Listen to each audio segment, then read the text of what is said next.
interpreted within this framework. I will be speaking about the criteria and the model and the cycle this year in general for about 40-45 minutes. Then the second part of the webinar will be addressed by our colleague and friend, Professor Tony Bendel, whom you know too well in this award for the last 20 years or so. Dealing and shaping present and future of the world, not only in the UAE, but also regionally and internationally. Why is it important? What is it all about and how? This we have, we have always started our presentation by making sure people understand why they're going through this whole program and what is it all about, the knowledge about it, and what skills they need to have in order to make benefit out of it.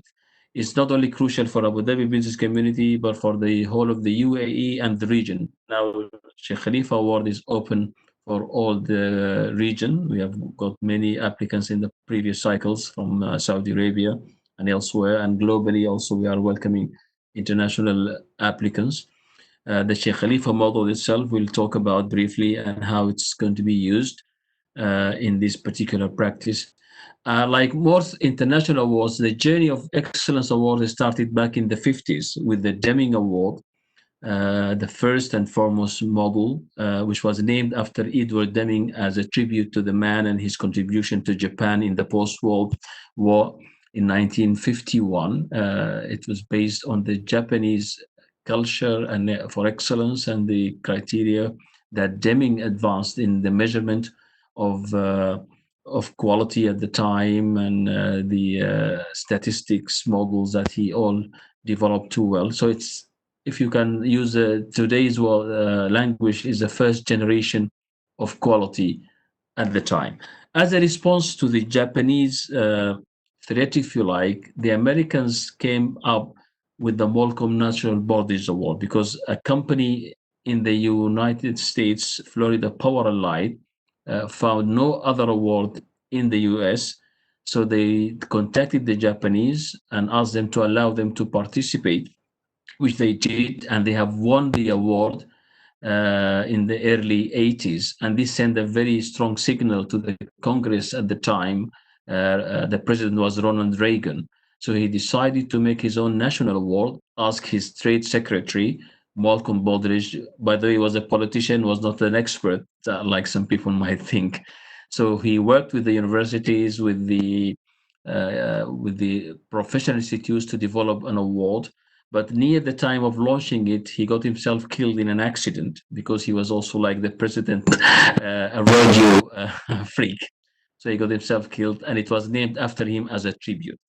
A third reaction to the American who came from Europe by 14 companies who set up the EFQM, the European Foundation for Quality Management, was in the early 1984.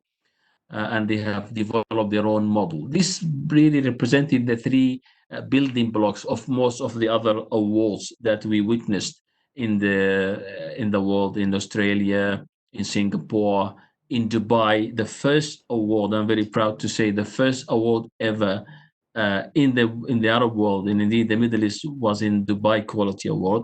And I had the honor and privilege to be part of that process in 1995. Then we took the journey across to SKEA. Sheikh Khalifa Excellence Award was launched in 1999, and other government award, Dubai Quality Award, Abu Dhabi Quality Award, Ajman, Ras Al Khimah. Oh, we have got more awards than any other country. Every emirate almost, they've got a private and a public sector award working very successfully under the leadership, which had excellence as second to none priority. Why we participate? Not only to win awards, of course, and we keep saying this for the last 20 years. We need to use these awards models as a mirror of excellence to understand how effectively we're deploying our strategies, to identify further areas for improvement and relationships, causalities. We have to have an understanding of current strengths and what priorities they may be, and current areas for improvement. We don't call them weaknesses like before, We have to look at the price side always. So there are areas for improvement. No matter how good you are, you can be better and better and better.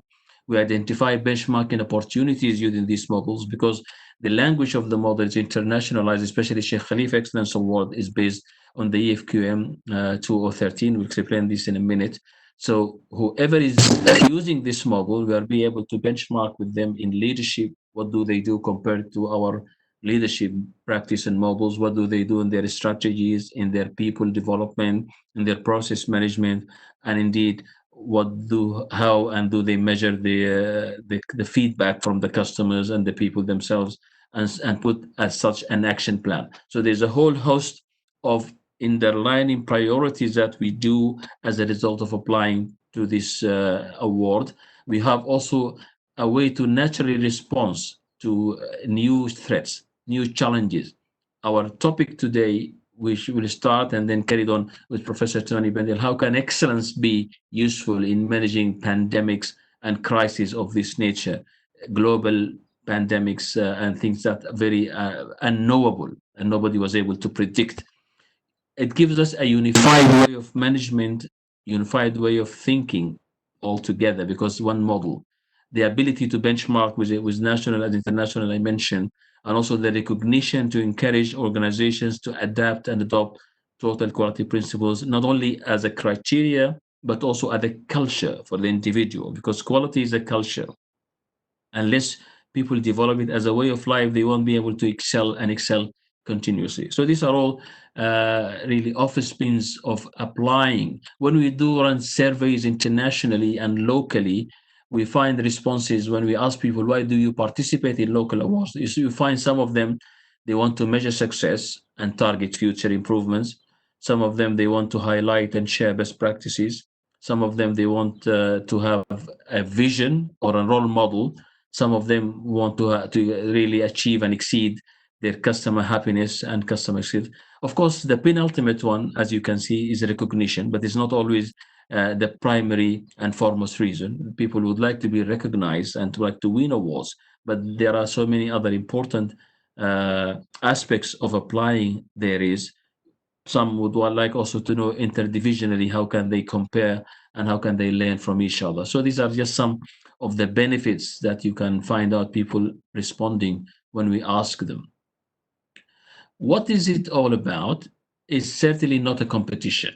And I keep saying this, if you remember there are always one or two winners, but there aren't any losers. We are getting people to compete with themselves. We never create losers. We always winners. Because if you don't get the trophy, you get the feedback that is excellently created by a team of assessors to help you improve. So this is an award in itself. So there aren't any losers. It's not about really losing. It's about making yourself understand yourself and winning all the time. It's about identifying a roadmap towards excellence. It gives you a clear direction as to where to go, where is the good things that you have, so that you can build and enhance the areas that you need to work with. It's a benchmarking tool, as I said. It's unleashing the fullest potential of your people and maximizing your resources in managing with productivity, managing with agility, with lean thinking, and all these sort of things will come as a result of deployment of such SKEA models. Is about a good governance. It's about learning organization. It's about integrated processes, agility, as I just mentioned, about harnessing and making maximum use of technology. It's about strategizing for the medium short term. It's about sustainability, effectiveness. All this whole host of major manifestations of excellence are there. I just mentioned some of them, but they are always there, and we can get the learning out of it. The model is built with this. We are in fact, the national partner of the EFKM for the last 15 years at least in Abu Dhabi and in the UAE. So we do have a very strong relationship and partnership with the EFKM since the beginning of the organization in the early 1995 in Dubai, and then we moved to Abu Dhabi. So we became a national partner in the UAE with the ability to offer all the training programs, both in Arabic and in English. on behalf of the organization. What we do to do that, we have a framework. We have developed it, and we will see in a minute how that has been shared. The Sheikh Khalifa Excellence Award is a management framework for all sectors of the economy, no matter what size, what structure, if you are profit or non-profit, if you are government or semi-government, you are all welcome to apply to enable yourself to improve, to use the language of excellence that is internationally accredited, and so on. The model will help you, as I mentioned in the beginning, to understand yourself better, to know the causalities, to establish a position where you can measure yourself with time, how you're going to know. The excellence definition we adopt is exactly as the FKM. Excellent organizations achieve and sustain outstanding levels of performance that meet and exceeds the customer expectations and expectations of all stakeholders, not only the customers, all stakeholders. This practically means what? Clear understanding of where and how are the stakeholders and what do they expect from you now and in the future. And you want to develop strategies that helps you to do so, to achieve excellence today and in the future, to demonstrate that you sustain this performance. You don't need for this award or for this year, you do it continuously and sustainably. The model is has got three components because we are still remaining. I have been part of the core team that developed the 2020 model on behalf of SKEA and representing the whole of the Middle East at that time.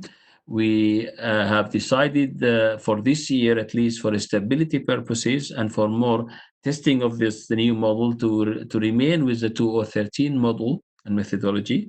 So you are only too well aware of the model. It's got 8 principles, concepts of excellence. It's got 9 criteria and got the radar. These 8 principles, they start with how we see the customers, how we add value. In the beginning of the 90s, this particular element was called customer satisfaction or customer focus, even before satisfaction, because at the time where organizations were not focusing on the customers, they were focusing on managing and satisfying their managers. So they became customer satisfaction, then customer happiness, and adding value to the customer, creating sustainable future. This started with corporate social responsibility or taking responsibility for a sustainable future, now creating that every organization is responsible for the environment, to balance the environment with the social economic development, with the economic development itself, and the legalities involved in all of that. So it is very important that we are part of a cleaner world and a better world to live in. We have also the third principle on developing organizational capabilities. How, to what extent we are building the capacity of organizations, harnessing creativity and innovation. Again, starting with encouraging innovation only in the early and mid 90s and early 20s, or sponsoring innovation and creativity. But now we want to harness a more stronger word, to take the maximum that you can from all stakeholders, from your customers, from your own people, from your partners, to make sure you are creative, creating enough ideas and transforming them into innovative practices and services so that you are a better organization, maximizing your output and minimizing your input. Leadership, but leading with vision, with inspiration and integrity. This is the sixth principle here of excellence that we work with. That leaders, they need to be vision to clear set the direction for the future, but also they need to inspire others to follow. We need to manage by agility and ability to adapt and adopt and minimize all these unusual crises and threats that we have. You need to succeed through the talent of people. We don't look at people only as just resources, but they're part and parcel of the whole organization. They've got great minds, spirits that they need to be highly involved, and we need to use their talent in a much better way. And finally, we sustain outstanding business results. These are the 8 principles or concepts of excellence upon which the 2013 model is built. The translation of this into criteria And these are the 8 of them at a focus. Once again, adding value to the customers, creating sustainable future, developing organizational capability, harnessing creativity, innovation, leading with vision and inspiration, and integrity. Of course, I forgot to comment on that because this was following the 2008 financial crisis, when people understood it is very important to have an integrable people with integrity, the 5 C's in leadership. The character is important, their competence is very important, their commitment is important, their integrity and their of course respect to themselves and to the laws is very crucial, and finally their creativity, and then managing with agility, succeeding through the talent of people, and finally sustaining outstanding results. The criteria is 9, of course, starting with leadership and strategy, people and people development, partnership and resources and processes. These are the enablers of excellence. 50% of the score is given to this enabling side. Then what results we achieve? If you have got excellent leadership, inspirational leadership that set the strategy right to meet and exceed all the stakeholders' expectations, and develop the people well and manage them well and provide them with the resources and partnerships, and put the stairs on the right walls to manage processes better, to produce products and services. If you do this well, what customer perception and results you will have, what people perception and results you will have, what society, and finally what key results in terms of your key performance indicators and operations and the business and financial results. This is a model of excellence you apply every year, deploying your enablers, studying the results, and then learning from the feedback, creating solutions, and innovating and making sure you're moving forward and moving forward. This is a model. How we manage it and measure it through the radar, which is a tool used by assessors in order to transform words into figures, starting with the R, what results there is an organization would like to have for their customers, for their people, for the society, and for their stakeholders. Then what approaches they have planned and deployed effectively and efficiently, and how they deploy these approaches at all levels and at various sites they may have, and then how they assess and refine and these approaches. Then we have to see as assessors, there will be training, especially for all the assessors. We do train, by the way, assessors selected number for all applicants free of charge by the SKEA Award Office, so that people understand and expect what to do, expect they will be able to have clear goals, required results, strategies, planning, and deployment, and so on. This is, in general, the criteria and the model and the way it is assessed. We have workshops that are specific. They will take you more into details than what I have done. They will be learning every attribute of this radar technology so that you use it properly in preparation of your submissions. The SKEA sectors and categories are many. In fact, literally all organizations are part of SKEA. If you are in services, in trade, in tourism, in finance, in construction, in professional life, in healthcare, in government, and in education or oil and gas, you're all welcome to apply. You're part of this award, and you will be categorized based on the submission that you decide yourself to be in, and the award office will also help you put yourself in the right sector. You start from where you are now, going through excellence. We help you administer these stages, doing self-assessments and managing your improvements, reaching to the excellence that you feel is suitable for you during this cycle. The recognition categories like before, but we have added this year what we call the elite category. The appreciation certificate is there, the silver category is there, the gold category, the diamond.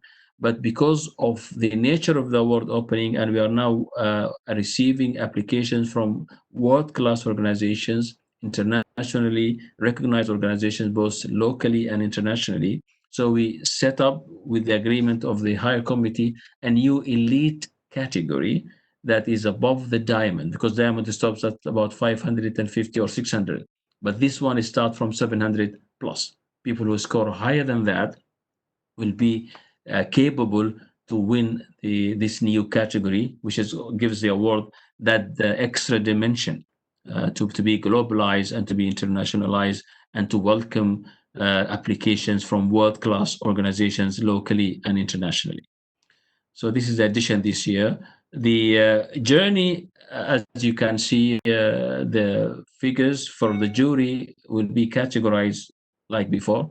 Up to 550 plus, you'll be in the diamond. But when you reach 700 plus, you'll be that elite group. And I hope that many of our local organizations will start entering this elite. We have got so many previous diamond winners, so many previous gold winners. But for this year, we'll have this new opening that I wish it will be filled in by the right candidates locally, hopefully, and also regionally or internationally.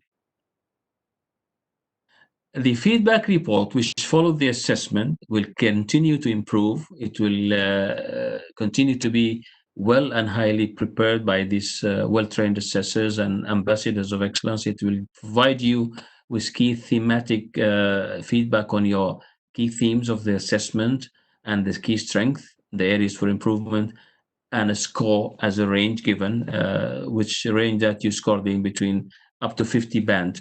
But if you want the specific score, you can only ask for it. But as far as the feedback report is concerned, you'll get it as a bandwidth. It serves as a basis for future improvement. And as I said, this is the real award that everyone gets, even winners. They'll wait to get that feedback in order to continue further improvements and to make sure they are excelling, because excellence is a journey that you never reach a destination in. It's just going on and on all the time.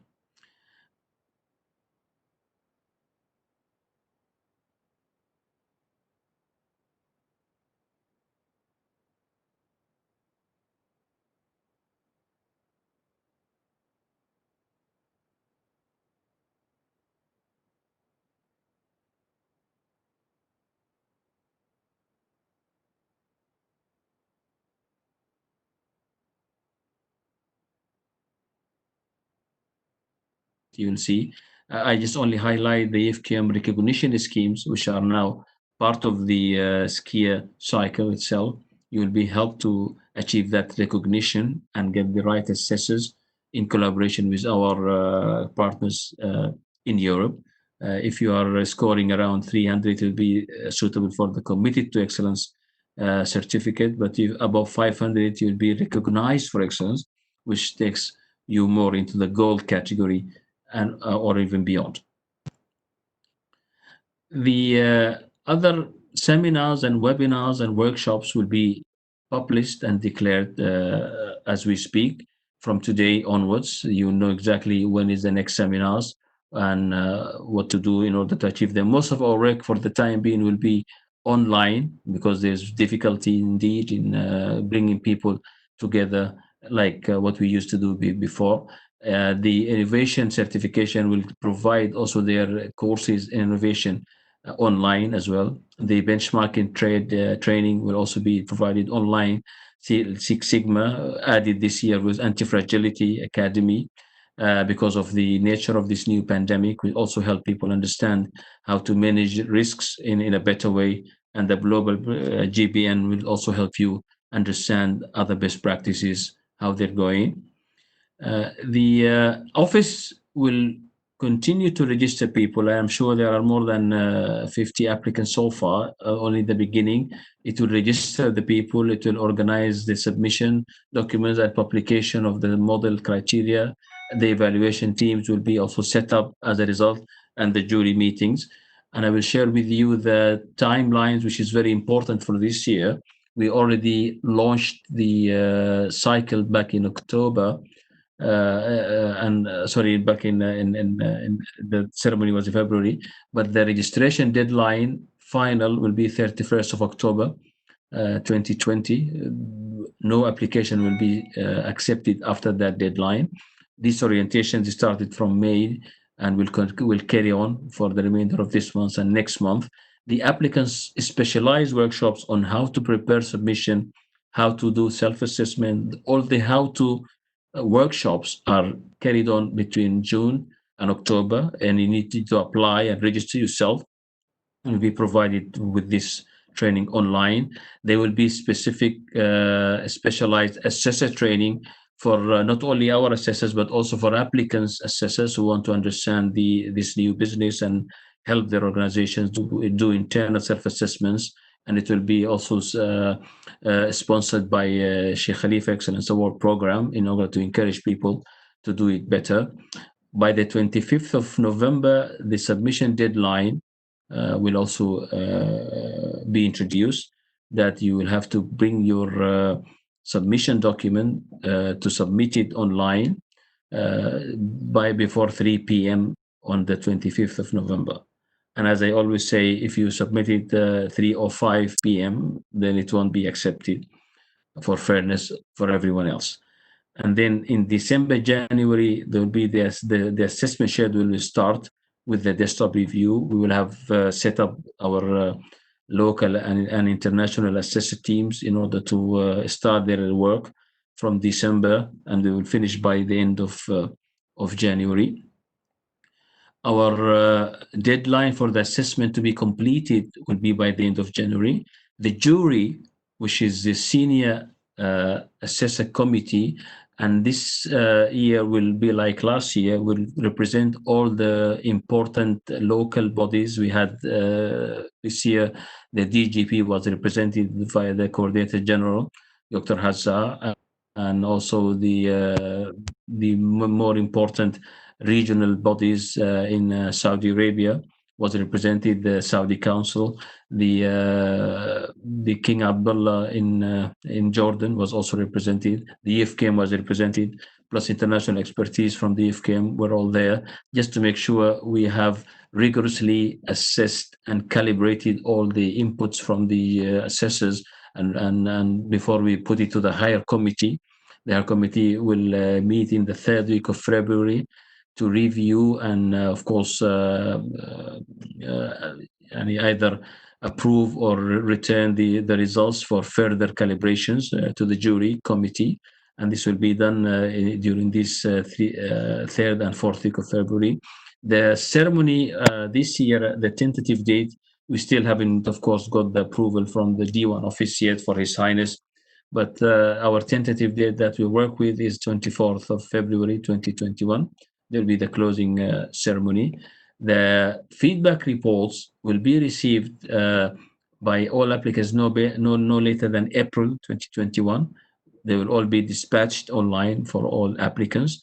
And the assessor recognition for all assessors who took active part in the assessment, they will be recognized by the higher committee and the Chamber of Commerce in a special party. This year, we don't know whether it's going to be physical, but at least it will be online again, and all certifications and appreciations will be sent depending on the situation as it evolves and unfolds. And that's it really for the cycle this year. And now I'll just open the floor if you have any questions, comments, before I introduce my colleague, Professor Tony Bendel, to take us through the crisis and excellence, how excellence in crisis can help. Thank you very much.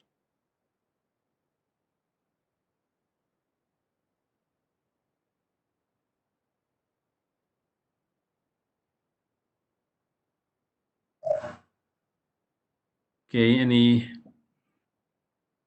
questions, or you would rather finish with Tony and then we do the QA session altogether?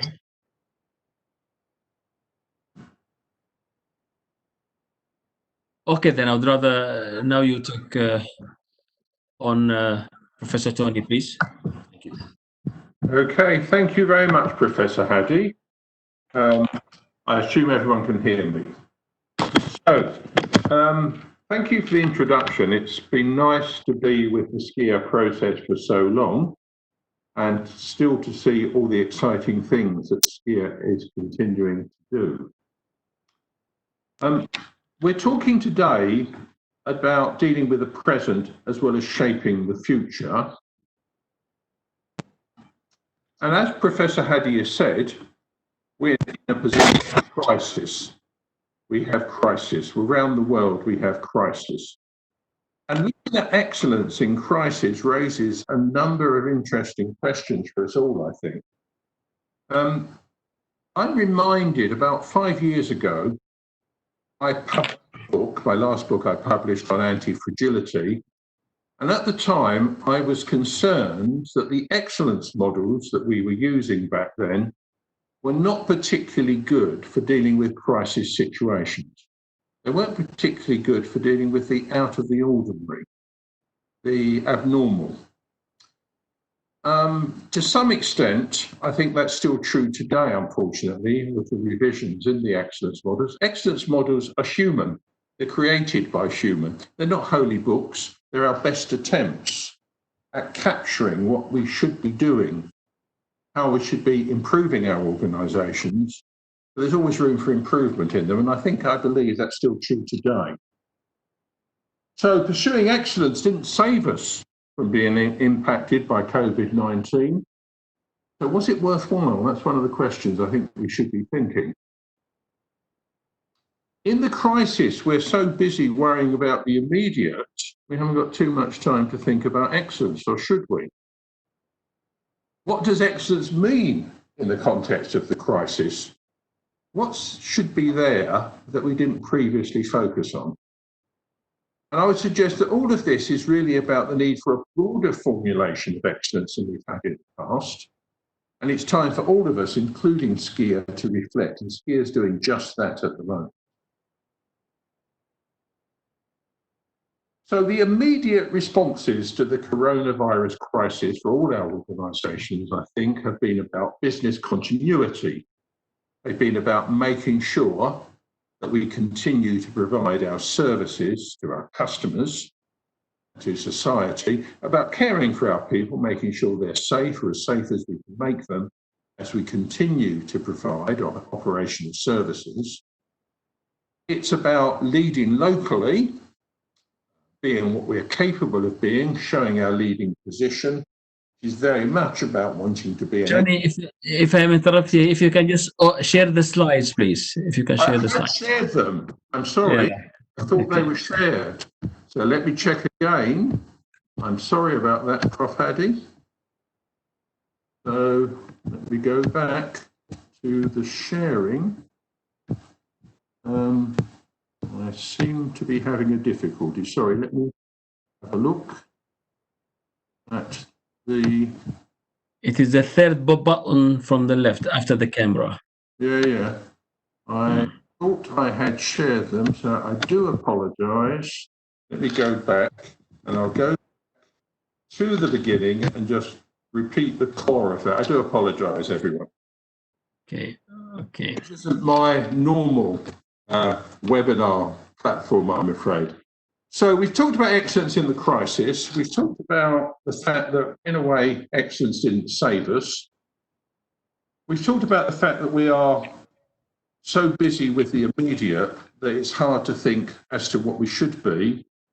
We've talked about what we missed previously, and we've talked about the need to reflect. And of course, at the moment, in responding to the coronavirus crisis, business continuity is our key consideration, and keeping our people safe. And being a leading organisation and a global exemplar is what we're all interested in our pursuit of excellence. We want to be excellent. We want to be recognised as excellence in the process. Now, as well as, of course, leading locally and being a global exemplar, it's the fact that our world has changed, both short-term and long-term. And we now have this interesting phrase about the new normal. How does excellence relate to the new normal? How do we adapt to make sure we fully exploit the new normal, and that we're ready not just for the short-term new normal, but the long-term new normal, because probably we've got some long-term changes, as well as the short-term disruptive ones of the pandemic. Now, one of the aspects that we're talking about, which is probably failed in the current circumstance, is risk management. Risk management has always been part of organisational excellence. An excellent organisation is going to manage the risks it's facing well, but sometimes risk management's been thought about in terms of compliance, about making sure we're going through due process. We focus perhaps on certification, maybe against ISO 31000. And surely an excellent organisation needs to be managing risk well, but that means it needs to be prepared and ready. It needs to be planning and controlling risk. And the question I think we should all ask is, have we been managing risk well enough, given that the crisis has actually occurred? Could we have done better? Is there room for improvement? Because that's what excellence is about, always looking for room for improvement at the organisational level, at the system level, at the individual level. Now, I would suggest to you that the current global crisis has once again revealed the shortcomings of our current approach to risk management and the need to rethink management through the crisis. And I think we should all reflect on what needs to change and how we should do it differently and where we should start.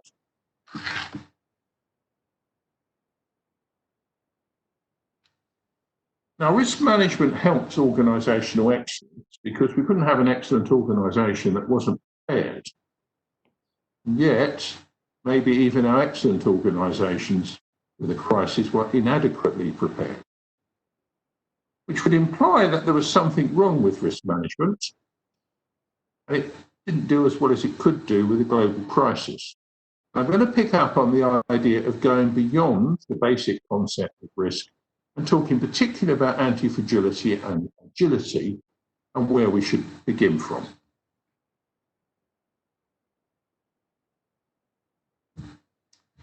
Risk management is a bit of a puzzle. It's helped us and it's hindered us.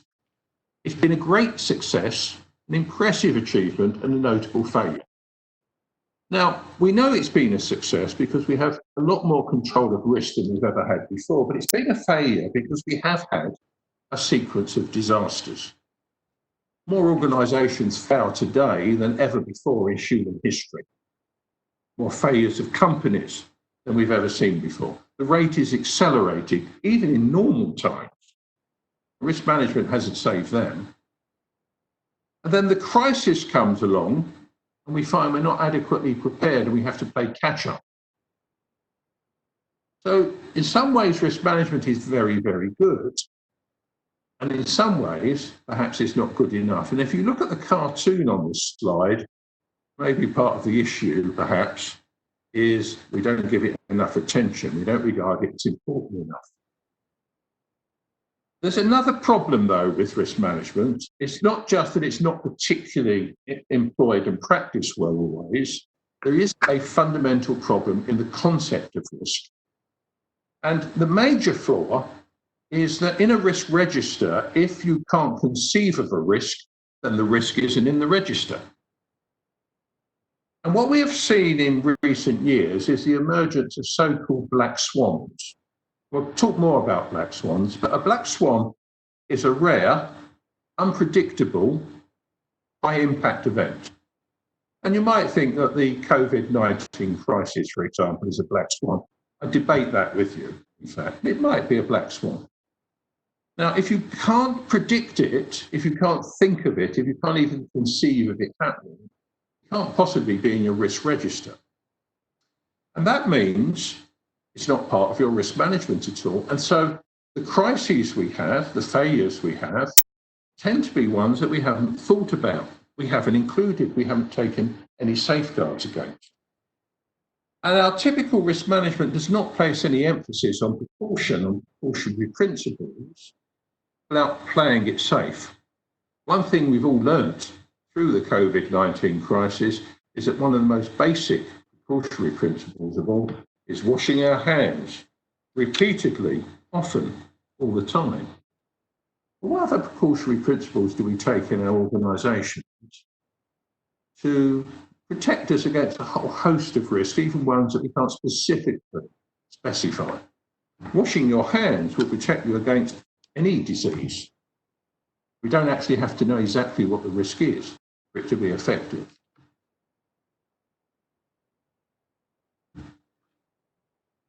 So we've had a large number of repeated and well-publicised features of risk analysis, failures of risk analysis and management. We look at all the recent disasters we have seen, whether it's tsunamis, earthquakes, we haven't been adequately prepared. Risk management is reactive. We tend to have to wait for the risk to occur and then do something about it. It doesn't deal necessarily with the complexity and loading on the system. It assumes it's stable. It really requires that we have timely information ways of senior management attention, which we don't always have, and we don't have any black swans. Remember these rare, low probability, high impact events.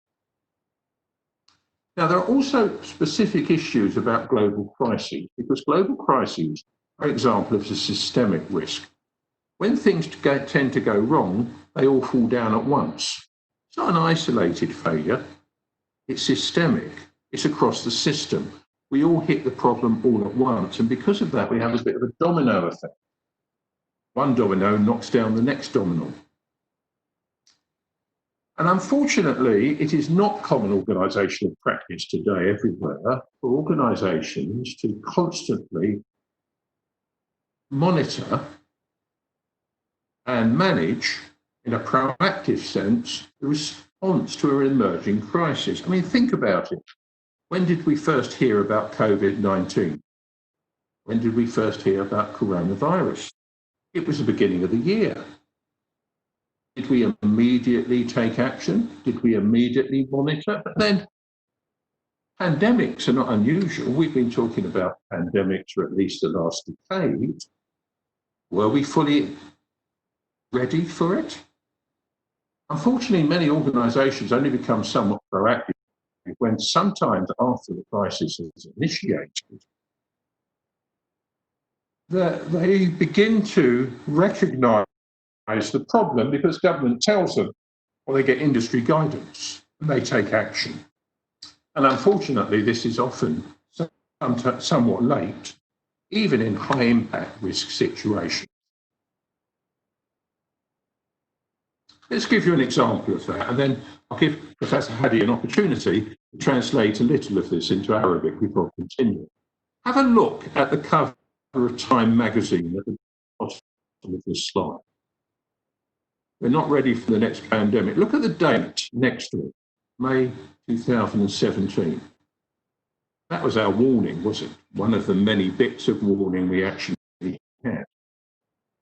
Despite clear warning of the next global pandemic going back at least a decade, despite early warning of the emerging threat from China at the beginning of the year, despite explicit evidence of the pandemic starting to spread internationally as we started to go into February, and clear emergence into a global phenomenon and subsequently development of a severe local threat, unfortunately, around the world, little organisational attention was given to it, or responsive actions actually instigated by many organisations until instructed or asked to do so by government as the fact hits the pan at the last of the above phases.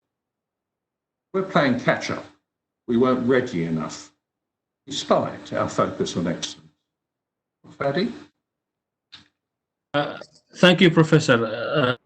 بعطي حقيقة يعني مختصر يعني حول الموضوع من بدايته. يعني هو يتحدث في التميز وعلاقته بإدارة الأزمات. يعني إلى أي مدى نحن الآن قادرين على أن ندير هذه الأزمة بمسؤولية وبقدرة على يعني مداراة آثارها على الاقتصاد وعلى الصحة وعلى كل نواحي الحياة اللي صارت.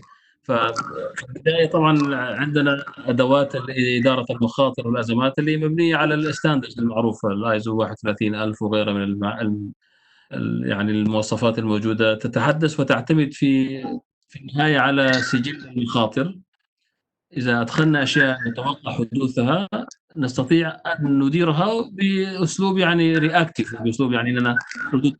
أما الآن هذه جائحة غير متوقعة وغير يعني مقصود حدوثها، فأحدثت يعني ما يمكن أن يوصف بأنه كارثة عالمية لم يتوقعها أحد من الناس، رغم الحديث عنها من يناير الماضي من 2017 كان موجود توقع هذا الشيء، لكن المؤسسات ليست لديها أدوات في إدارة الأزمات أو إدارة المخاطر تعينها على هذا الشيء.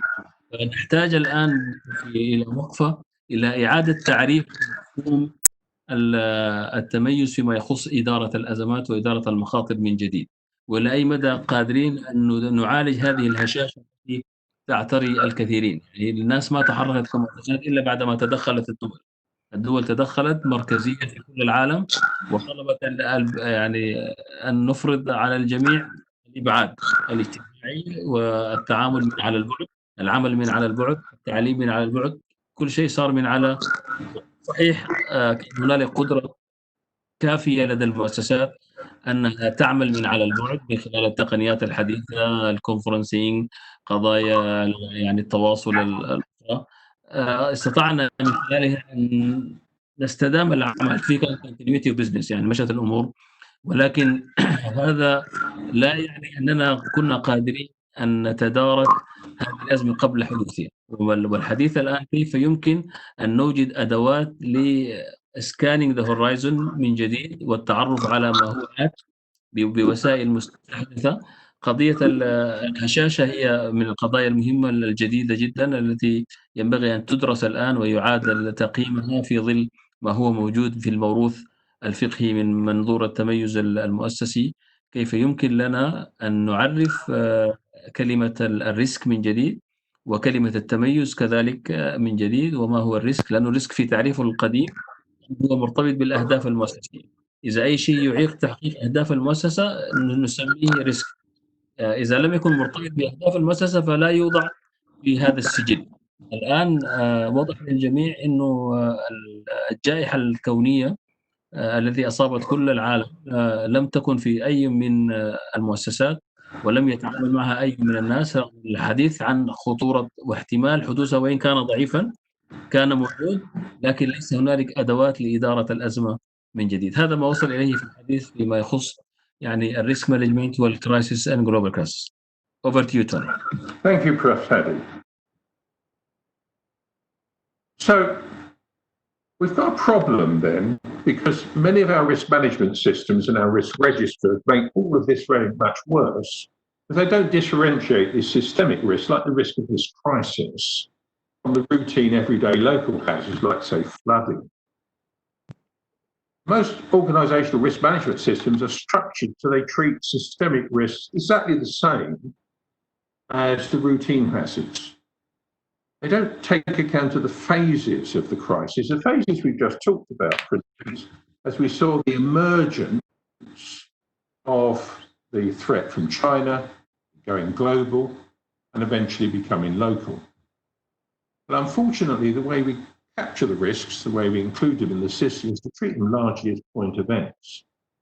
And that means the risk management isn't as effective, and we're not ready early enough, and we're not necessarily acting early enough in many cases. Now, I would suggest that all of this says we need a new mindset. We need a new mindset for excellence, and we need a new mindset in thinking about the risks our organisations face. And of course, the two standard major mindsets people talk about are fixed mindsets and growth mindsets. A mindset is a set of attitudes. A fixed mindset is really about we're strong, we're good, we're the best, we're excellent. We're going to use our attributes and our advantages, but we're good. But a growth mindset says, I've always got an opportunity to get better. I've always got an opportunity to grow. It's the underlying fundamental concept of what excellence should be based on. And of course, dealing with the present, the crisis, business in crisis, even the concept of excellence in crisis, requires us to rethink our attitudes and mindset, and we need a new, better mindset for the future. It's going to have to be a growth mindset, not a fixed mindset. Now, of course, in that mindset, we're going to have to be agile. The problem with the agile term is that there are many, many meanings associated with it. It's not a standard usage.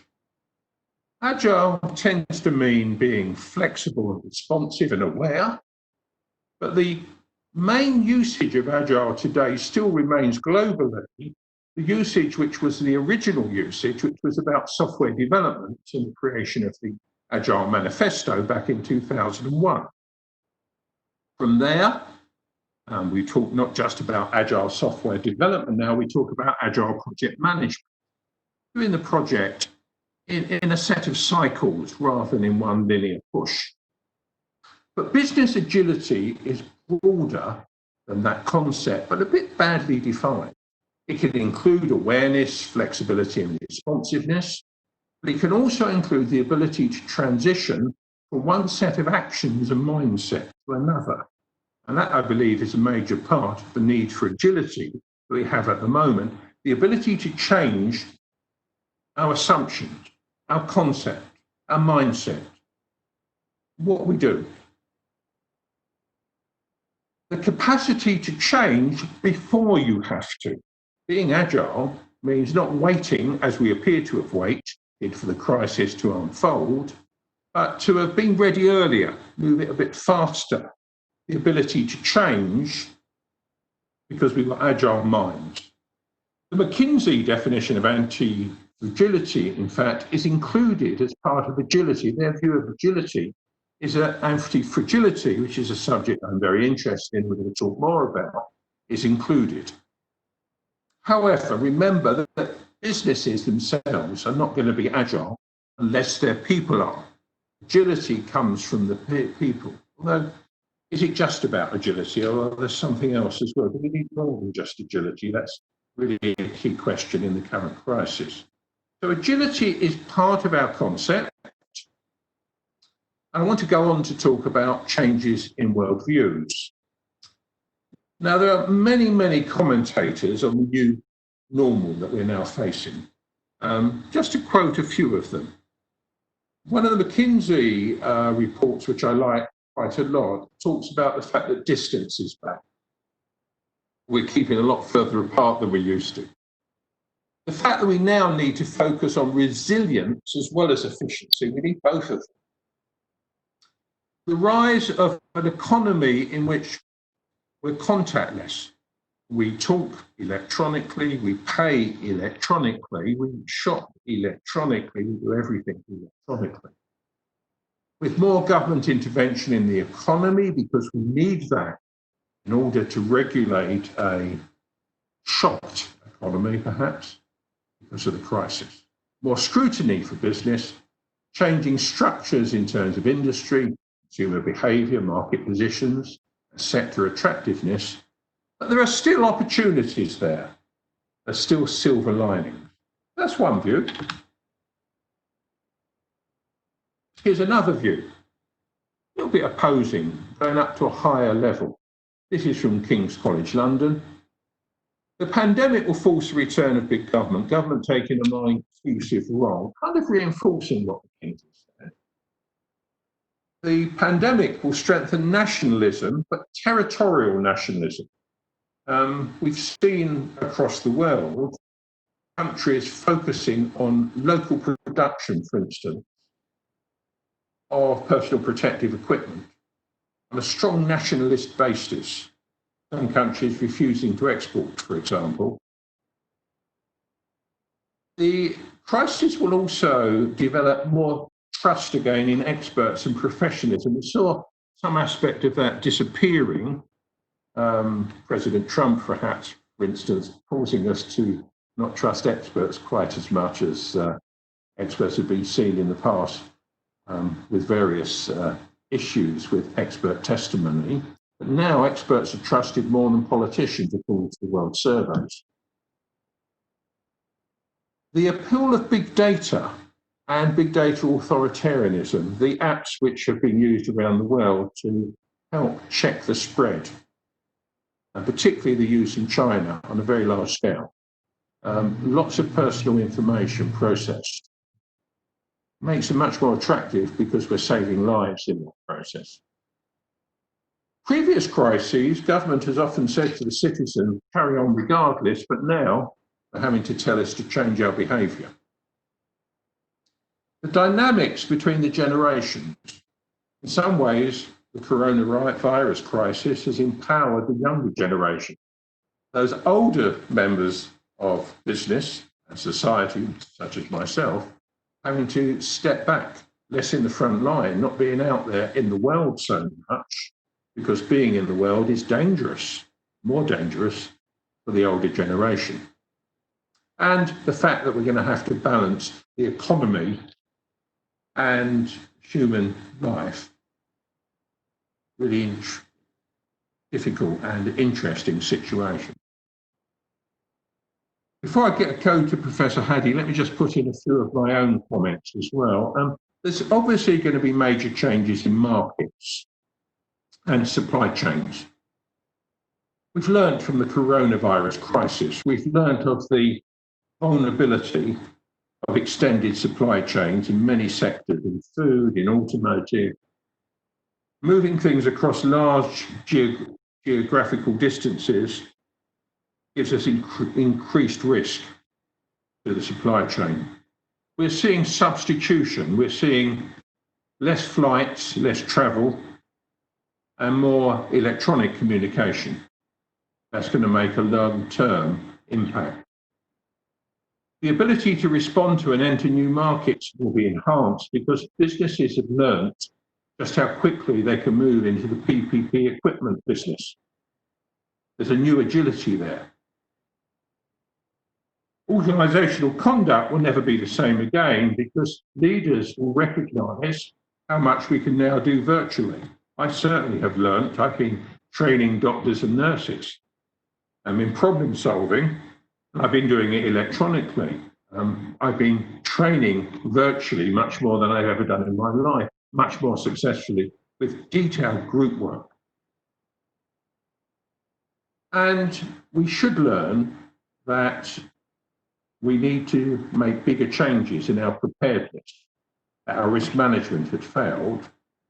We had lots of warning, but we didn't take all of it. So there's a number of changes which will take place. So over to Professor Hadi.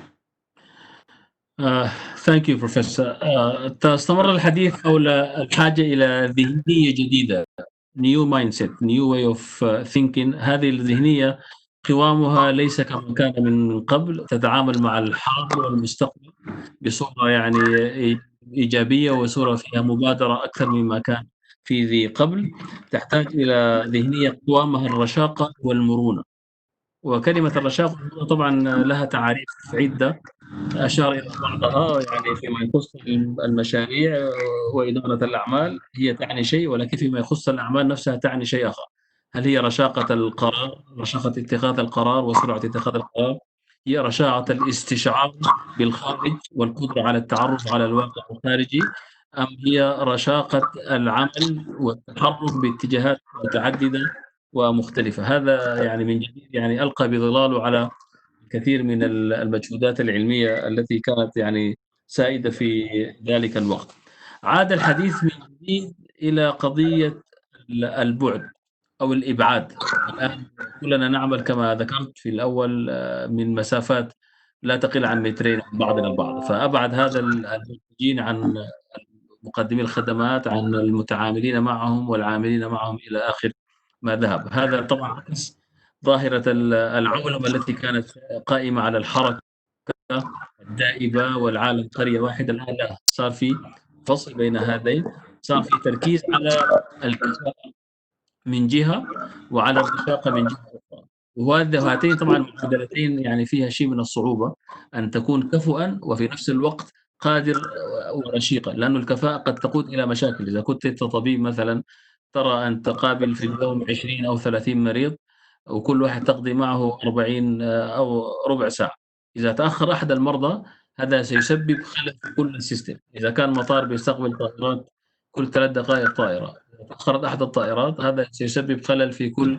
حركة الطيران الموجودة في المطار. فهذا بدوره بيؤثر على كيف نصل إلى علاقة متوازنة بين الكفاءة من جهة وبين الرشاقة والمرونة في النظام من جهة أخرى، أو حماية الهشاشة كذلك.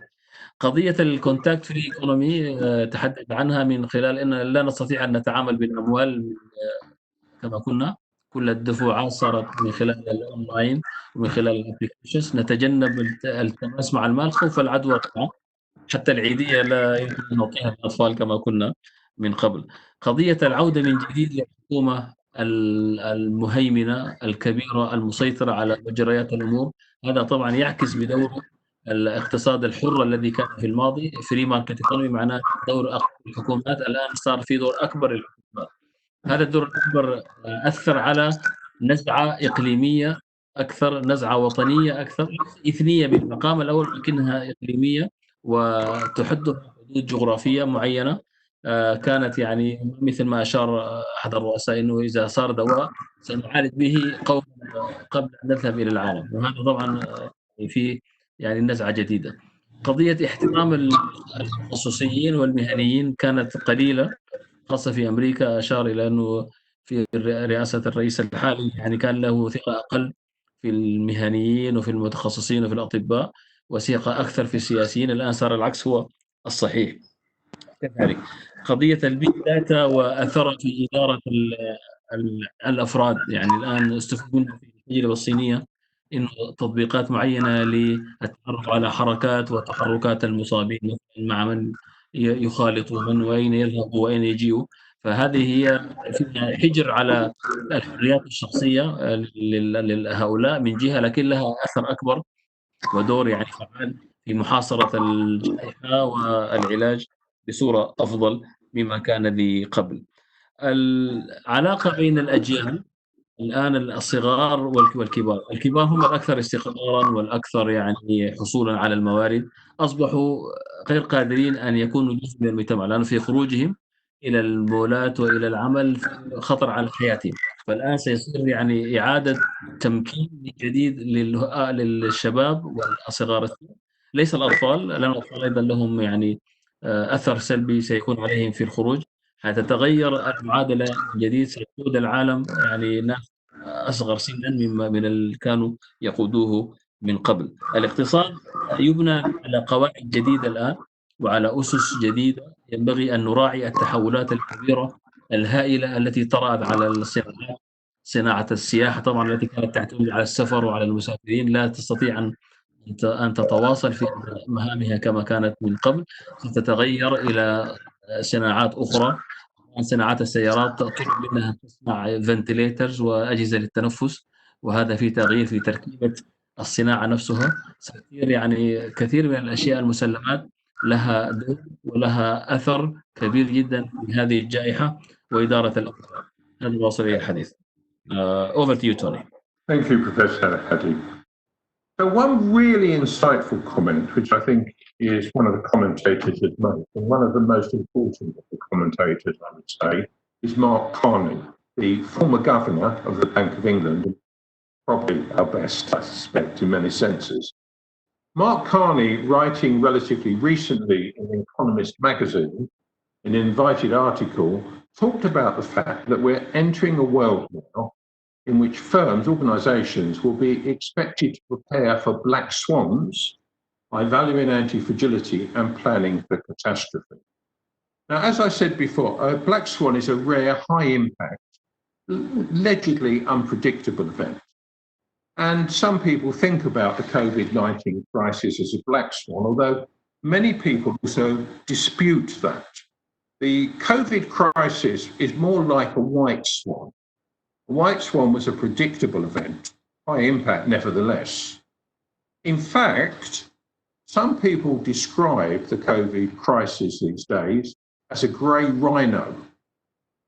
Now, a rhino, a very large, big, cumbersome, deadly animal, charging towards you, coming towards you with major speed, major magnitude, with possible lethal consequences, but you freeze and you do nothing.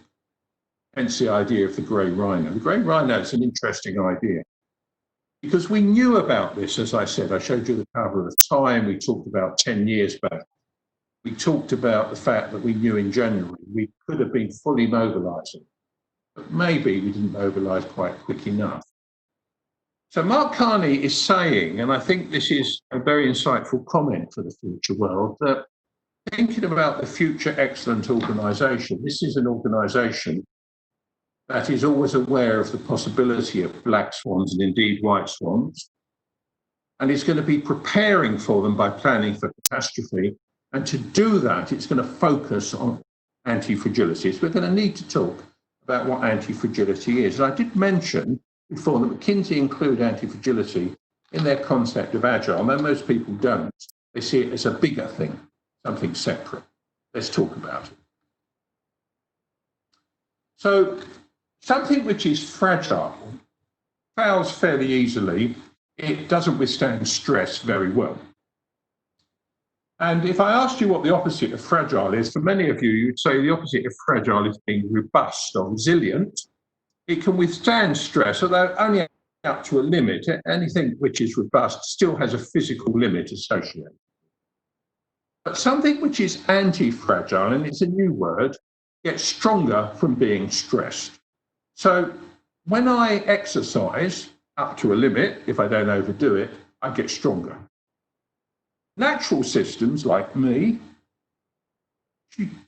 are systems which get stronger from being stressed, but most human systems until this point, we've only really designed robustness in. We haven't thought about that extra characteristic, not just of withstanding stress, of becoming stronger from being stressed. And when we think about organizations, they're kind of a mixture between natural systems and human-made systems. They have some of the rigidity of human-made systems. They have their procedures and policies and standards. But they have some of the natural characteristics as well of natural systems. They have people, and people work around the systems. They interpret the policies.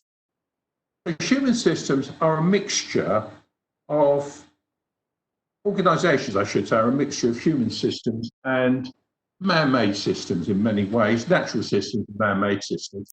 And the natural element is very much tied up with the people and how they behave.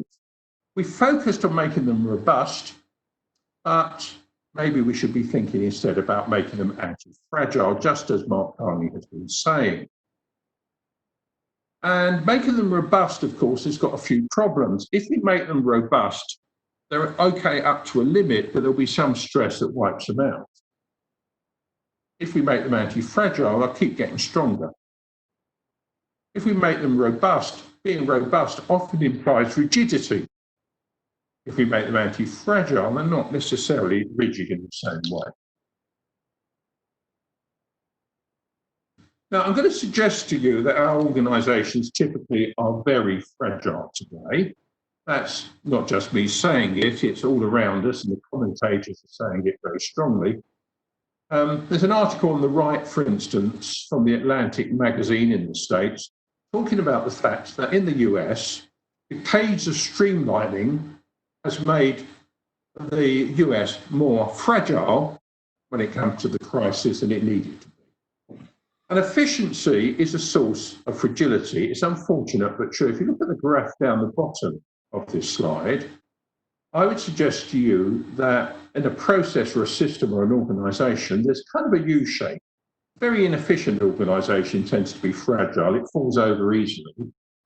But a highly efficient organisation tends to be fragile as well because it is fully occupied. There's no buffer. There's no spare capacity. So if my doctor arranges to have 15 minutes appointment times all day with no buffer time, and one of those appointments needs to take longer, the whole system comes to a standstill. In fact, landing slots at Heathrow Airport are very much like that, as is New York traffic. New York traffic is always on the edge of coming to gridlock. So one of the problems about why our organisations are fragile is that we often rush to efficiency without thinking that maybe we should fall back a little bit to allow for not being fragile. But also we've got a volatile environment in the outside world. We have weaknesses in governance and in systems and processes, and indeed in human behaviour and management. So fragility is a natural characteristic that we see. Now, fragility exists at all levels and layers within our organisations. This is a depiction of the Deloitte's layer model, which is a very good depiction of an organisation, from the easy to change things to the hard to change things. Hard to change things typically are the physical assets and the technology, the location. The easy to change things tend to be markets and channels. And at all levels in that structure, there's fragility. We have fragility in terms of our strategy and our governance, in our operations, in our processes, in our supply chain, in our people, in our culture, in our information systems, in our technology base, in our markets, our products and services. We have local fragilities and global fragilities. As we now store things, information much more in the cloud, we've reduced local fragility in terms of systems going down, but we've increased the danger of macro global fragility, even if it's a much smaller likelihood because of the fact that we have centralized. Prof Hadi, do you want to go through those?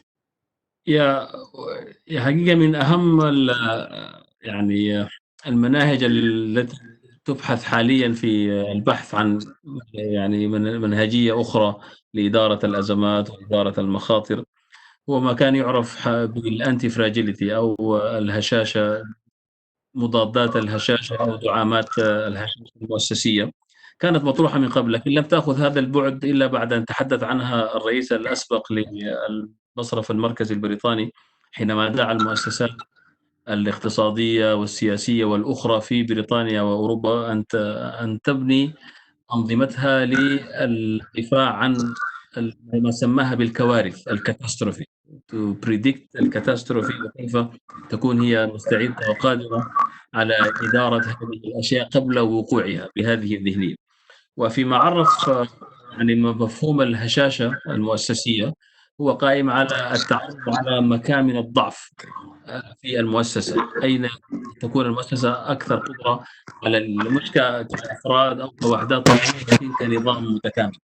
ولذلك المقارنة بينها وبين الكفاءة هي موجودة وهي مدروسة أيضًا، يعني في دراسات كثيرة أشار للدراسة الأمريكية اللي درست أنه كلما زادت الكفاءة كلما كان هنالك خطر لهشاشة في هذه المؤسسة كنظام. إذا كانت هيئة الطرق مثلًا تركز على إدارة الطرق في نيويورك أو في أي دولة أخرى بطريقة تعظم من عدد السيارات في عبر الطرق ولكن لا تراعي كفاءة النظام ككل كالمطارات. ذكرنا المطارات ممكن يحصل خلل أو تأخير يؤدي إلى إنه ينهار النظام بالكامل ويؤثر على كل العمل فيها. فإذا نبحث عن مكمن هذه المراحل. إذا نظرنا إلى الديبلويد layers هي قسمت المؤسسات إلى أقسام عدة، منها شرائح المتعاملين وقنوات الخدمة التي تقدم لهم الخدمة نفسها في فئة البزنس موديل، ثم الأوبريشن اللي فيه قضية البروسيسز والانفورميشن والتكنولوجي، وصولا إلى آخر شيء هو البيبل. القضايا التي تستطيع أن تغير فيها بسهولة ويسر هي الأولى، لأنه نستطيع أن نعيد صياغة الخدمات من خلال تعديلها، من خلال إعادة تقويمها، من خلال تحديث القنوات التي من خلالها أقدم الخدمة. لكنما يكون الحديث عن processes وتكنولوجي وinformation أو حتى في الpeople side بيكون في هنالك مشقة كبيرة جدًا، وبالتالي نحاول ما أمكن أن نعالج موقع الهشاشة فيما يكون سهل تعاونهم والتناظر. في النهاية هي فكرة وهي منهج مدروس، ولكن بداية الخيط أننا نبدأ أن نتلمس الطريق من خلال إعادة دراسة الهشاشة المؤسسية، وصولًا إلى ربما إن شاء الله أسلوب أفضل وأمثل لإدارة الأزمات يقينا شر وقوعها بهذه الطريقة المفاجئة دونما قدرة أن يعني نكون مبادرين في حماية أنفسنا ومؤسساتنا بل ودولنا عما حدث لنا في هذه الجائحة الحالية. Thank you, Tony. Thank you. Now, the interesting thing, as I said, is nature got there first. The cat is a symbolism, if you like, of an anti-fragile entity. The 9 lives of a cat. A cat can fall from multiple stories and not be injured. An elephant can fall from one story and be killed. Natural are anti-fragile, but we, in building our organisations, tended to focus on robustness rather than anti-fragility until this point. And what is being said, if you like, is that now we need to focus on anti-fragile organisations because of the types of crises, the black swans that we're seeing. Now, in mythology, of course, the resilient mythical character we have in Europe would be the phoenix rising from the ashes. It's resilient to fire. It will rise again. The fragile would be like the sword of Damocles. It would be something that breaks easily dies. But the anti-fragile in mythology would be the hydra. Cut off some heads, more heads grow. You can't kill it. It gets stronger and stronger. And that's, in a sense, what we want our organisations to be. Whatever the environment throws at it, our organisations get stronger and stronger. Now, what are the sources of anti-fragility in organisation? Well, obviously, very much they're about people. So learning as an organisation is really critical. The more we know, the less fragile we are. Being aware of the environment and internal conditions, awareness, absolutely crucial. Having good information, therefore, and systems is crucial. The ability to take decisions and act, clear decision-making processes with speedy decision-making, full weighting of the criteria and transparency. Flexibility and the agility word. Good decision-making. Sharing risks, spreading risks, so that perhaps instead of just taking one route, we deliberately try 3 or 4 in parallel. It's interesting in nature that nature allows for that. For instance, in evolution, in each generation, we throw up slight variants. And some of those variants tend to survive no matter what the external conditions are. Some are more suited as a basic principle of evolution.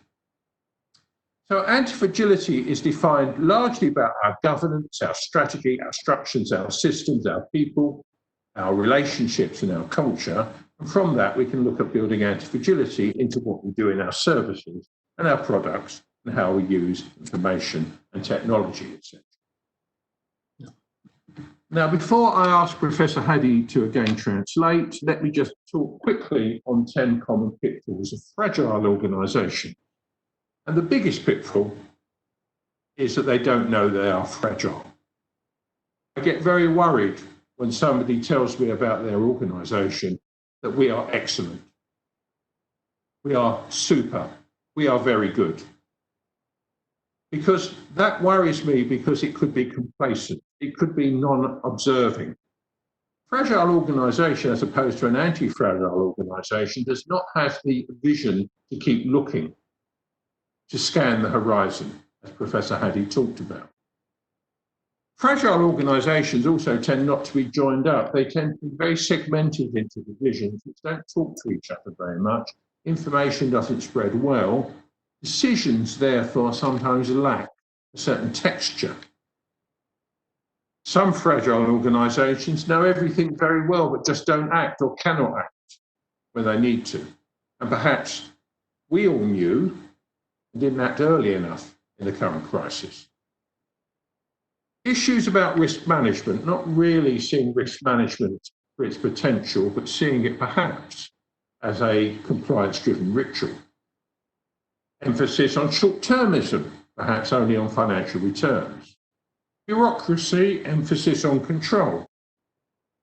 Not managing change well. And weak processes, or just focusing on the latest initiatives. Now, all of these are common pitfalls, and I'd add to it 2 more. Decision-making which isn't transparent, leading to a lack of clarity and predictability in what the organisation is going to do. And then problems in the supply network, in the supply chain. For example, naive offshoring, which has taken place very much in the US and in Europe, too early before the supply network was mature enough, say in automotive, taken a long time to get to a mature supply network. And also the offshoring causing major problems now with disruption of the epidemic, and again, ignoring customers. Professor Hanny?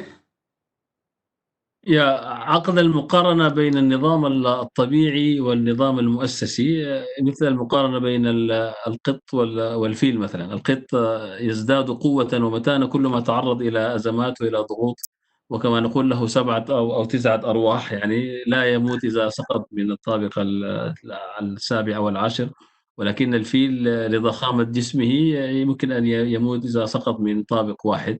وهنا المقارنة، المؤسسات بتقوم على الإفشنسي والكفاءة، أنها تضع لها هياكل تنظيمية مترهلة وكبيرة ومنتشرة في كل مكان، وتنظم بما ترى من كفاءة معينة، لكن مجرد ما حصلت أزمة يتحول كل ذلك إلى رقم، ولا يستطيع أن يتحرك بالسهولة الكافية ولا بالرشاقة المطلوبة ولا حتى بالقدرة على مواجهة التحديات التي تعصف بهذه الأنظمة. فالدعوة هنا إلى إعادة البناء الجديد المؤسسي على قواعد طبيعية تسد مكان الهشاشة في هذه المؤسسات.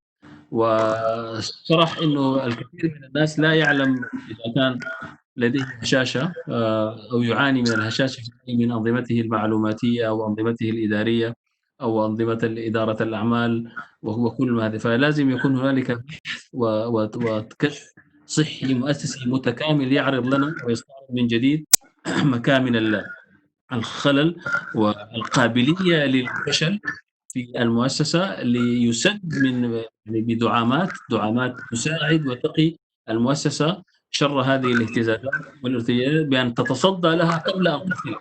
يكون لك القدرة أن تمسح الفضاء من الخارج وتضع يعني دفاعات، خطوط دفاع قبلية كما يفعل الجيوش مثلا، لا ينتظر العدو أن يصل إليه ولكن يكون له محطات إنذار مبكر تستطيع من خلالها أن تتوقع حدوث ما لا تحمد عقباه، ومن ثم تتشكل من جديد لك القدرة على التجاوب.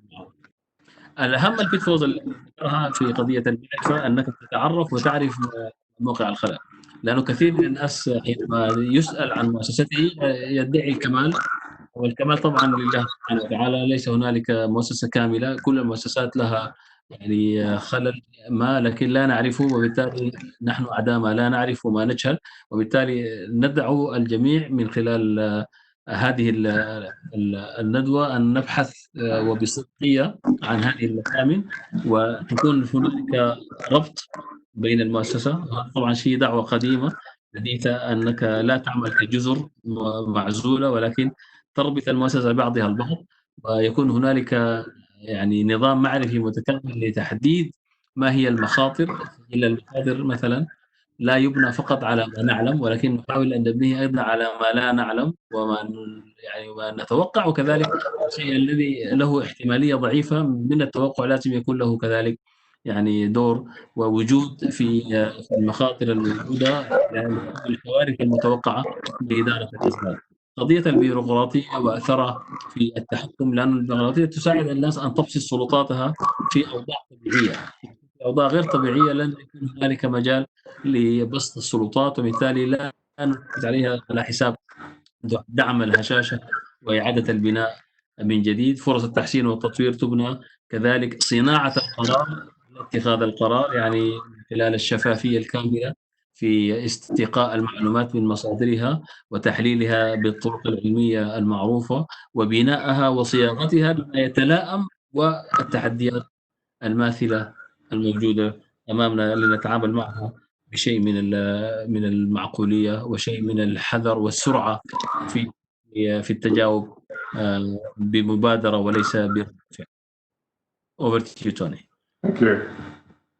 So, Mark Carney tells us we should make our organisations anti-fragile. I'm going to suggest that anti-fragility should be a key component of our new view of excellence. The old view of excellence really had a worldview where we didn't pay enough attention to the black swans, didn't pay enough attention, perhaps also to the grey hippos. Sorry, the grey rhinos, I should say.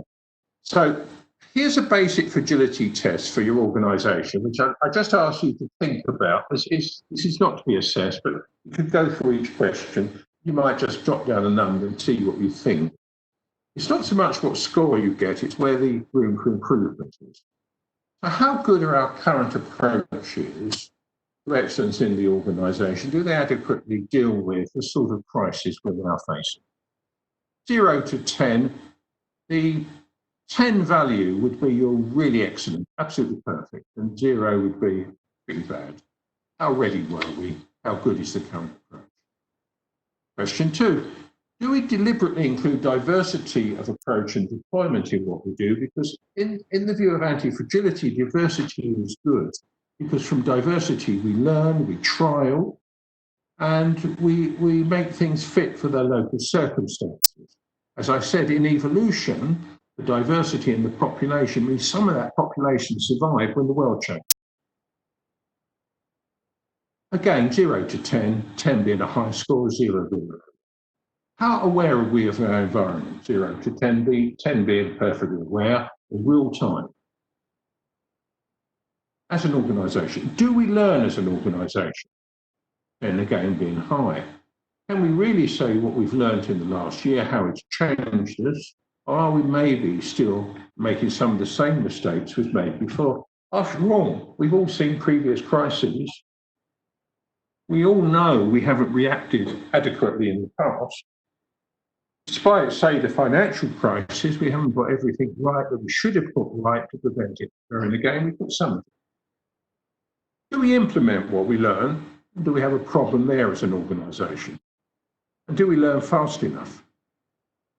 Do we have the infrastructure to support that? Do we actually evolve? Do we move gradually so that what we are today is fundamentally different to what we were 10 years ago? Or is it very much the same organisation? Do we have the infrastructure to support that? And then how optimised are we? Now, in the old days, the higher the optimisation, the higher the score I'd give you, but with anti-fragility, it's the opposite. Being highly optimised is very fragile. So this one is the other way round. Highly optimised would be a 0 score, and 10 would be low optimisation. It's what buffer do we have essentially in our organisation, in our processes. You might like to think about these 10 questions and think about your score. Now, I don't know what you're going to get. Whatever score you give yourself, there's going to be room for improvement, and that's really the important question. Okay? Now, how can you become more anti-fragile?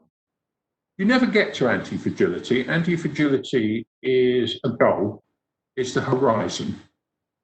And the first thing you need to do is to recognise as an organisation that you're not there. You're never completely there. And you're never completely not there. All organisations have some anti-fragility as well as fragilities. What we need to do is improve the anti-fragile elements and eliminate more of the fragile ones. And to do that, we need to be aware. We need to scan the environments internally and externally. We need to think about risks sensibly. We need to look at scenarios.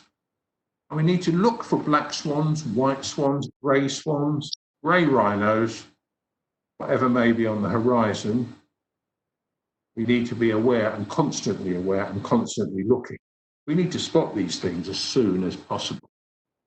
We need to be joined up and nimble. We need to keep learning and applying. We need to avoid rigidity. We need to avoid ultra efficiency. And we need to avoid relying on robustness. Because remember, the robust is always waiting for something stronger than it to knock it down. So we want to think about anti-fragility. We don't want to automate because then we stop thinking. We want to engage.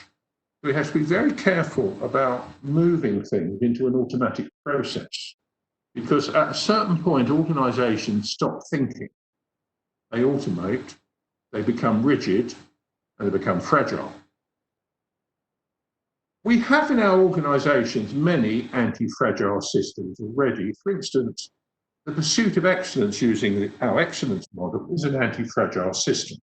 is one of the ways we prevent ourselves being fragile. Our use of ISO systems are anti-fragile systems. The problem is sometimes we implement them in very fragile ways. An ISO 9001 system will stop you from having certain risks. If you reduce it to compliance-driven and you don't really take the learning out of the feedback from audit and internal surveillance and management review, and you don't really use it, it's just something to keep your certificate, then the problem is you've got quite a fragile, anti-fragile system.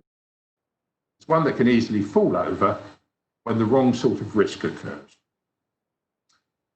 We should use diversity because diversity gives us better opportunities to survive in difficult circumstances. We should apply precautionary principles. There are certain things which we should insist on even when we're not clear on risks. Precautionary principles protect us against upcoming risks. So just as we should never put difficult waste in the ground because it might hit the water table, we should perhaps make sure that our boards have always got people who have skin in the game, have some ownership involved in the organisation. We should fail often and small. We should encourage failure because by failure we learn, we get better, and we should therefore stress test. Prof. Hadi? Thank you, Tony, and I apologize for the we are nearly closing إن شاء الله. What he يعني اللي قيل في المرحلة الأخيرة هذه إنه أعطى اختبار لمعرفة مواقع الهشاشة في المؤسسة من 0 ل10. ممكن يعني we think about النقاط اللي مذكورة هذه هي منهجية العمل من جهة، القضية الخاصة بالتعلم من جهة أخرى، كيف بنطبق يعني هذه الأدوات المختلفة من جهة البنى التحتية التي نتعامل خلالها، التطوير والتحسين المستمر للعمليات. كل هذه قضايا يعني لازم ننظر إليها للتعرف ويقابلها في ما هو مطروح من حلول أيضًا في in the next slide. يعني أعطاها كذلك كأمثلة أخرى لكيفية إعادة بناء المؤسسة بما يعالج مواقع الهشاشة. إن نفكر من جديد في ربط بعضها البعض، نتجنب ما أمكن التركيز على الكفاءة وإغفال قضية المرونة والرشاقة حتى لا نصل إلى مرحلة يهتز النظام نتيجة لأي تأثيرات خارجية. تطبيقات إجراءات احترازية مهم جدًا أن تكون موجودة بغض النظر عن وقوعنا لأي جائحة أو أي جائحة من جديد. لازم نضع precautionary أو إجراءات احترازية يتم التثقف بها على مستوى العاملين، والاستمرار في يعني قضايا البحث من جديد إلى إعادة أنظمة المؤسسة.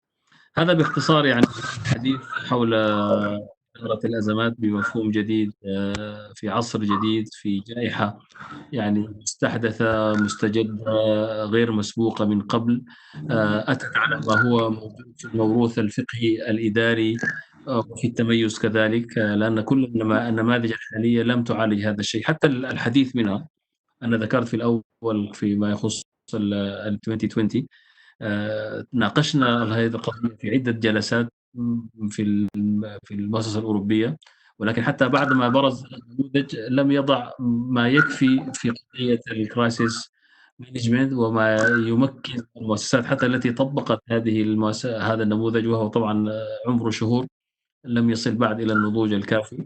لازم نبدأ مرة أخرى في التفاكر والتواصل وإعادة صياغة أنظمة جديدة تساعد الجميع في تعريف التميز في عصر ما بعد جائحة كورونا كوفيد 19. وأهم من كل ذلك نضع يعني أدوات للإدارة وللقياس تساعد المؤسسات أيضًا والدول في تجنب حدوث هذه الأزمات مرة أخرى واستفحال دائها بالطريقة التي كانت. And at this point, I think we have very little time left. I know, Prof. Hadi, we finished, I think. This is the last slide, in fact. So the suggestion here is that anti-fragility does give us a unified approach and makes us realise that efficiency optimisation is wrong. It unifies and provides a structure around excellence and around improvement. Therefore, I believe a key aspect of that. Here's a picture of my book as well, which tells you more if you want to find out about more. But that basically is the end of the presentation.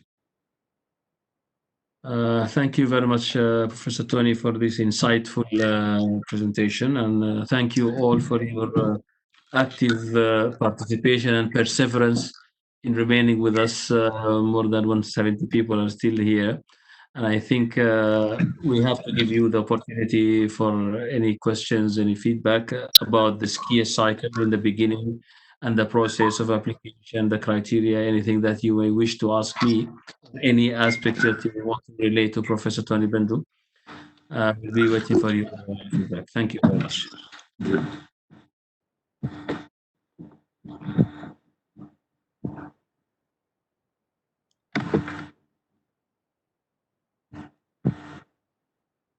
So we have lots of questions, I think, in chat.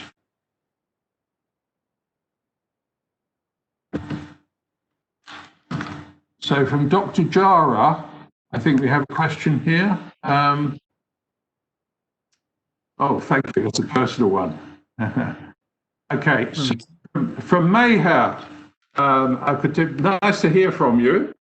To which limit is it easy to replace the risk management by anti-fragility model, and what is the requirements for that? So I would suggest that risk management is risk management, but that anti-fragility places emphasis not just on managing risk, but a lot more on precaution and a lot more on a different view of risk, not risk as failure, risk as things falling over, but risk as a proactive concept. And it's very interesting, I think, that Carney particularly picks this up, because this is saying that what we have got here is a complete cultural change. The way he talked about it in his quote is about a complete cultural change. And the sort of way we use risk management at the moment is I would not really treat risk as a key cultural element in the organisation in most cases. But the way Carney is talking about it is an organisation that is planning for disaster, planning for catastrophe, is completely aware and is completely proof because of that, if you like, against some of the risks we're talking about. So I think that's a very strong sort of area. I think the other thing to say is in that picture we looked at of pushing for efficiency, how far back from 100% efficiency should we go? If we go for 100% efficiency, we become very fragile. And it does depend very much on the level of risk we're facing, how much we can afford to come back. But I think in many organisations, we don't want to be 100% efficient. If I talk about my doctor's surgery on landings at Heathrow, a fully occupied timetable is a cause for disaster. Do we come back 10%? Do we come back 20%? It all depends on the circumstances and the nature of the risk profile, I would suggest. I don't know about other questions, Prof. Hadi. Do we have other questions? I think there was another question about sorry. There's a question for you about assessment in this cycle. On which model will the assessment be? Yeah, the assessment this cycle, as I mentioned, will be done as per the requirements of the 2013 EFQM model, exactly the same as last year. So we'll be following through that, inshallah, for this cycle also. And the training assessors will follow suit as per the European assessor training courses for those who wish to attend the EFQM training with us as well. However, we will also upgrade their licenses as per the 2020, but the assessment will be done on the old model of the EFQM.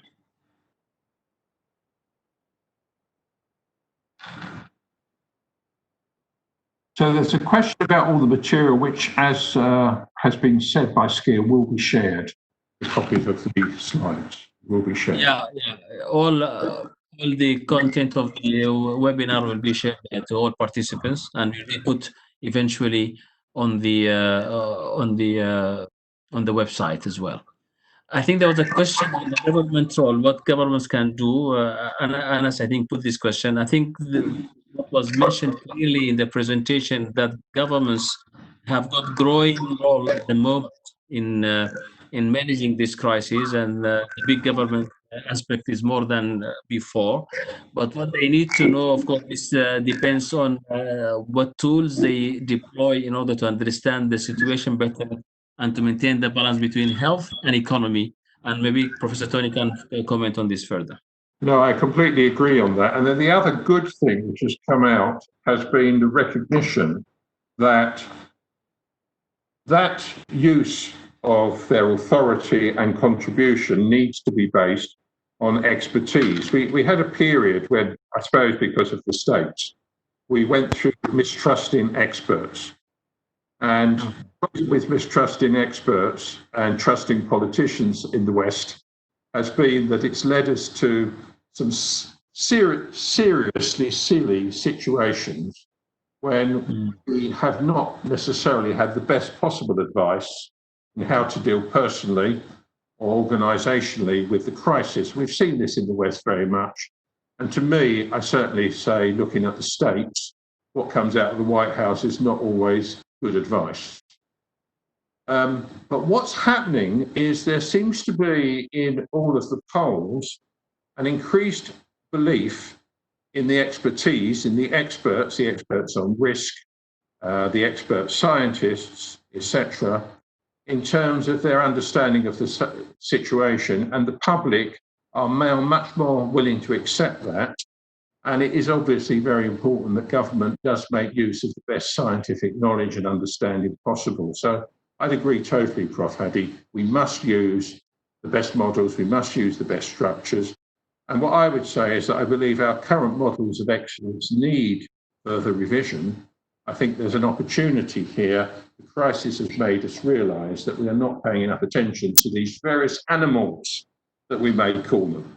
White swans, grey swans, black swans, grey rhinoceroses. Our risk models, our excellence models are not quite good enough yet. We need to do further work. They are huge models, they need improvement. There was another question from Ola Zawanki. What is the government role in enhancing anti-fragility, Tony? Government role in enhancing anti-fragility, if any? I have been approached when I was in Dubai previously about anti-fragility from a government point of view. I think the interesting thing about anti-fragility is that there are some parts of government worldwide which have recognised anti-fragility going back several years. Because my book came out in 2014, which recognised anti-fragility as important. And particularly in terms of the built environment and the development of cities, there's a big group in government worldwide which is interested in the building of anti-fragile cities. And that's been there, and it's been very strong. But what hasn't been there has been the recognition of government's responsibility to help organisations become anti-fragile and to encourage infrastructures in the government in terms of its own utilities, etc., to become anti-fragile. And that's one of the reasons why I think Mark Carney is very significant, because as an authoritative source to point out the need for an anti-fragile formulation at this point, I believe is very, very influential in government thinking. So I would say government is very much about anti-fragility. Government is about the continuing society. Government is about the continuation, and more so than organisations, because every day organisations fail, but government continues. And government's job is to keep the whole system working and the whole system running. And that's an anti-fragile activity it needs to do. And so I think it's got a very big role potentially in relation to spreading the messages, helping organisations and people to understand and participate in that process. Okay, there was a long question, in fact, from Dr. Saud that was disappeared before I read it. I don't know whether you can put it up again. In the meantime, because we are closing, I would like to thank all participants once again and to remind them that you could continue to send any further questions because of the lack of time, we may not be able to comment now, but we'll be able to get back to you if you send them via email to SKEA office, and we'll be able to attend to it. The material will be shared immediately after the webinar. The rest of the program will be put up by tomorrow, so that you are aware of what is coming up. And other than that, in fact, all that remains is to wish you every success, all your present and future endeavor, and please stay safe, stay home, and don't go out unless necessary, and don't go out in Eid to minimize the risk. And for Tony, I think I wish you a good time in isolation as well. Thank you, Professor Hadi. Thank you all for listening. Thank you very much. Thanks.